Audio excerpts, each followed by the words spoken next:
পূর্ব মেদিনীপুর জেলা পুলিশের তরফ থেকে পুজো গাইডলাইন প্রকাশ। আজকে তার শুভ উদ্বোধন করলেন মাননীয় শ্রী শুভেন্দু অধিকারী, পরিবহন, সেচ এবং জলসম্পদ উন্নয়ন মন্ত্রী। তার মাধ্যমে আজকে পূর্ব মেদিনীপুর জেলা পুলিশের তরফ থেকে পুজো গাইডলাইন উদ্বোধন অনুষ্ঠান সম্পন্ন। শারদ উৎসব বা দুর্গোৎসব সেটা আয়োজন হতে চলেছে। আমি আয়োজক ক্লাবগুলিকে, সংগঠনগুলিকে এবং আমার অত্যন্ত আপনজন পূর্ব মেদিনীপুর জেলার সুধীজনকে সালাম জানাই।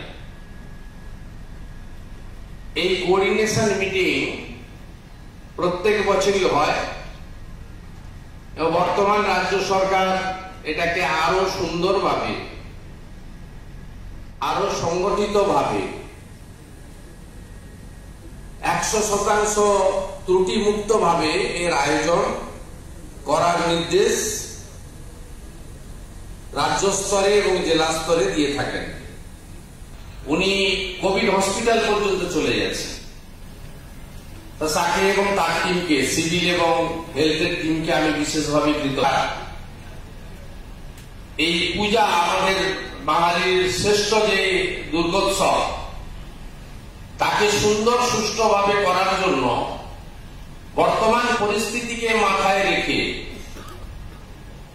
অতিমারি, মহামারী, বৈশ্বিক মহামারী, কোভিড-19, করোনা, যে ভাষাই বলি না কেন, তাকে মাথায় রেখে যে যে বিষয়গুলি বলেছেন, আমি আশা করব আমাদের জেলার সমস্ত পুজোর উদ্যোক্তারা এটা মেনে চলবেন বৃহত্তর স্বার্থে। ঘোষণা হয়েছিল স্বাস্থ্য দপ্তরের পক্ষ থেকে, আমাদের জেলা তার মধ্যে ছিল। তার কারণটা কি? পূর্ব মেদিনীপুর জেলায় হলদিয়ার মতো ইন্ডাস্ট্রিয়াল জোন আছে। পূর্ব মেদিনীপুর জেলায় দীঘা, মন্দারমণির মতো টুরিস্ট স্পট আছে। কোলাঘাট, মেছেদার মতো আরেকটা ছোট ইন্ডাস্ট্রিয়াল জোন, পাওয়ার প্ল্যান্ট আছে। প্রচুর লোকজন আমাদের জেলা বিদেশে থাকেন। আমেরিকা, ইংল্যান্ড, ইউরোপ থেকে শুরু করে এশিয়ার বিভিন্ন দেশে আমাদের এখানকার লোকজন থাকেন।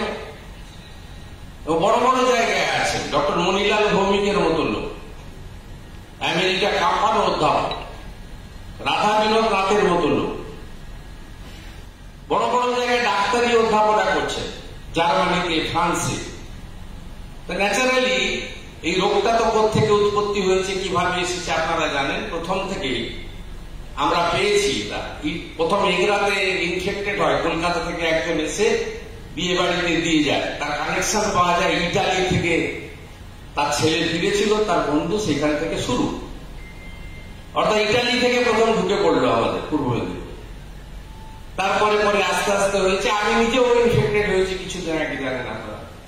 আপনাদের সকলের আশীর্বাদ, শুভেচ্ছা, দোয়া, তাতে আমি আবার 17 দিনের যে হেলথ প্রোটোকল আছে মেনে তারপর থেকে আমি কাজকর্ম করছি।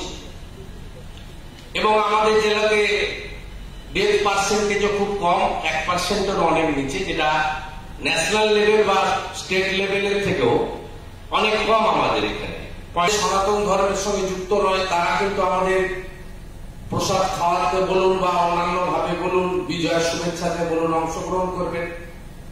কিন্তু আমাদের মূল লক্ষ্য থাকবে, যেটা মাননীয় এসপি বলেছেন, জেলা শাসক বলেছেন, যে আগামী বছর আমরা আরো 100 গুণ বেশি উৎসাহে, আড়ম্বরে আমরা করব। কিন্তু এবছরটা আমরা দেখব, যেহেতু পূর্ব মেদিনীপুর জেলা প্রথম থেকেই অতিমারি মহামারীতে আক্রান্ত, তাই আমরা দেখব যাতে আমাদের এই যে গাইডলাইন রাজ্য সরকার দিয়েছে সেটা আমরা ফলো করে চলব।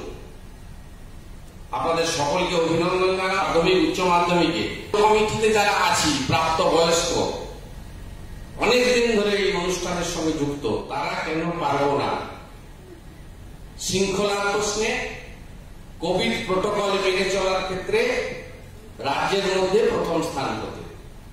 আপনাদের সকলকে অভিনন্দন জানিয়ে এটা করা, কালকে মাননীয় মুখ্যমন্ত্রীও বলেছেন বিভিন্ন রাজ্যে দুর্গোৎসব এই প্যান্ডামিকের জন্য, অন্য কোনো কারণে নয়, তার পারমিশন বন্ধ করা হচ্ছে।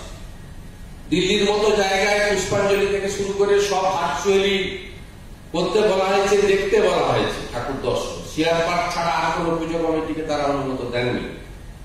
তো ন্যাচারালি আমাদের এখানে রাজ্য সরকার অনেক উদারতা দেখিয়ে আপনাদের এই বিষয়টাকে দেখতে চাইছেন। সেক্ষেত্রে আমরা যেন এই 11 দফা প্রোটোকল, গাইডলাইন, নির্দেশাবলী এটা আমরা মেনে চলি। কারণ আইন প্রয়োগ করার প্রয়োজন হয় না যদি আমরা প্রত্যেকে আইনটা মেনে চলবো বলে নিজেরাই ঠিক করে ফেলি। আপনাদের সকলকে অভিনন্দন জানিয়ে মিডিয়া থেকে, চিকিৎসা বিজ্ঞানী থেকে, বিশেষজ্ঞ থেকে সবাই করছি যে পুজোতে এই ফিজিক্যাল মিক্সিং, যেটা ডিএম সাহেব বলছিলেন, বেশি করে হয়ে যাবে, সংখ্যা বেড়ে যাবে এবং তার মধ্যে যাদের কোমরবিডিটি আছে তাদের যে অক্সিজেন সাপোর্ট, আইসিইউ, তার সংখ্যা চাইলেই আপনি একদিনে রাতারাতি প্রচুর করে দিতে পারেন না। সেরকম পরিস্থিতি যাতে না হয় এটা কিন্তু আমাদের প্রত্যেকের মাথায় থাকবে। আমরা সবাই ভালো থাকবেন। জয় হিন্দ।